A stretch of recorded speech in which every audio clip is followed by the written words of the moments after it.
Banyak saja Aceh kagak ada. Yang pantai Aceh kagak ada cik. Kumai dili le Jawa atur rundunya. Dan ku kita yang Aceh orangnya. Hana tak boboina.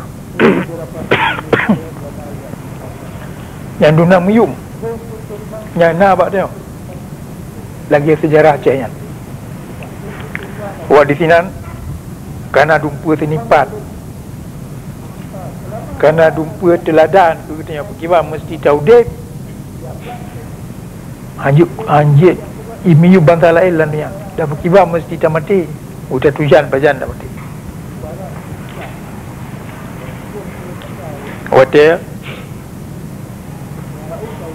tak putun dia lah katanya.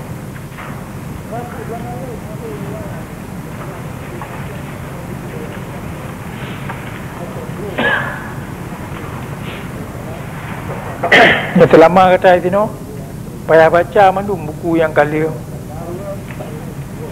itu yang pertubit perkara sejarah Aceh.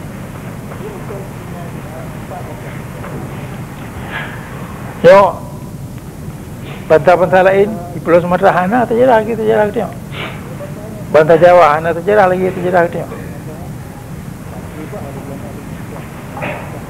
Sebenarnya urunya hang kemahipam punya lemperahnya hana kemahipam. Dia dengar tapi hai camang latih. Hai dah malah uleh. Sebab hana mentambung, hana kontak ngawanya.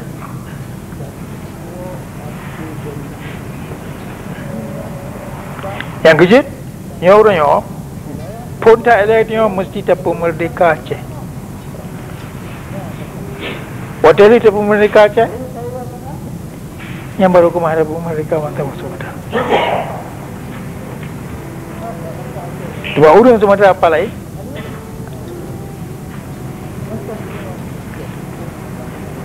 Mereka lagi atas rumah. Awalnya macam belang rumah macam talu yang tanah golong kemah dapur kemah pada Pulau Padi.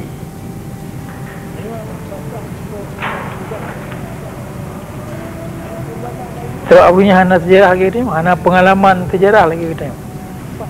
Tidak kita tengok, dia lagi umang kamat. Ya, dia kena pemerdekaannya dia Pulau Padi juga dek. Iwak walai dia tak apa payah tak apa. Dah nak mungkin rasa. Sebab urinya hana guru darah lagi inna tu dia guru darah dia.